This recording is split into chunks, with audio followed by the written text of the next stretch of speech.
Service over self. What the heck does that even mean? Sharon Horne-Ellstrom here. Welcome to day 2,857, I believe. 57? 56. 56. It's always right in the title. I just don't always remember between typing it in and then actually talking. So today we're talking all about something that's really important to me. I usually call it give to get, but I was thinking, well, what other ways are there to describe this whole concept and idea? So for both the No Nonsense November, Supersize Your Business community, as well as the Be a Better You annual challenge, we're focusing on a big, giant lesson that I've learned over the course of my 5 decades plus in business and in life. I'm actually 6.5 in life, and how it impacts us from a personal standpoint, as well as building and growing and supersizing our businesses.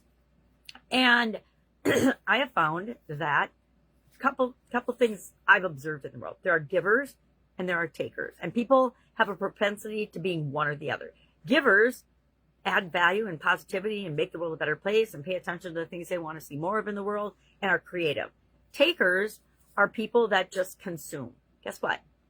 Givers give, consumers take. Consumers just, and we're all consumers, and we're all givers, and we're all takers, right? But it's is your primary primary motivator. What is it that you're trying to achieve in your life?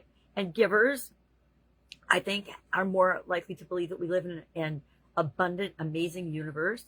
Takers, I think, are more focused on scarcity and scarcity mentality. And again, we all visit this, just like we all visit every emotion, that the whole range of emotions that exists for us, but we can pick and choose what emotions we're going to experience the most often based on our thoughts, etc. Obviously doing some deep work in personal development through different areas right now. Today I forgot, as I do most days I've noticed, to share. I pull a card every day from one of my favorite decks, and then I am looking at this month as part of No Nonsense November, Everyday Wisdom for Success from Dr. Wayne Dyer. And I mean to share it in the Be a Better You annual challenge, but I usually start talking, get carried away with the topic, and forget to share it. So I'm going to share it here just to prove that I actually do it and to hold myself accountable to doing what I say I'm going to do, because I said I would do this every day, and I'm doing it. I just forget to talk about it as part of the other things we're talking about for the day in that particular group. So today, the card I pulled was, there are many right ways for us to behave. There are many right ways for us to behave. And guess what? Sometimes we'll behave in a way that makes us feel good. Sometimes we'll actually choose to behave in a way that makes us feel icky. Why? Because it's us calibrating ourselves and getting to know that we do have the power to choose how we're going to react and respond to everything. And then the Wayne Dyer one today is, I guess there's always two when I open the page. You have a powerful mind that can make anything happen as long as you keep yourself centered.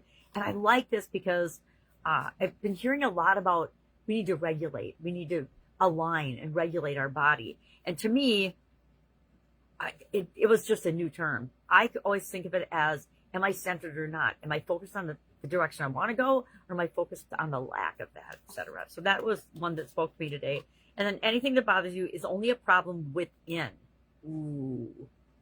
Anything that bothers me is my problem, basically. Only you can experience it, and only you can correct it based on what we're thinking. So anything that's outside of us that is somebody else's problem that we decide to take on or have an emotional reaction to, then it becomes our problem. Why the heck would we do that? Don't you have enough of your own? I know I have enough of my own problems and challenges that pop up in my life. I certainly don't need to pick on and pick up other people's. So those are both really good ones today. That is all I've got today. Busy week. It's Thanksgiving this week, so always a lot of things to do, and then schedules get blown up because there are so many things to do. If I can help you anyway, just ask. Again, I'm here just to be a resource. Again, I might not know the exact answer to your question, but I guarantee together we can always, within less than 5 minutes, figure out what your next step is. The next thing that you need to do or think about or take action on. And the truth is, when you ask me, you already know the answer. You just are, for some reason, not wanting to do that. And we just figure that out, and you move and take the action, and bam, the block is gone. All right. Have an amazing day, and I will, of course, be with you tomorrow.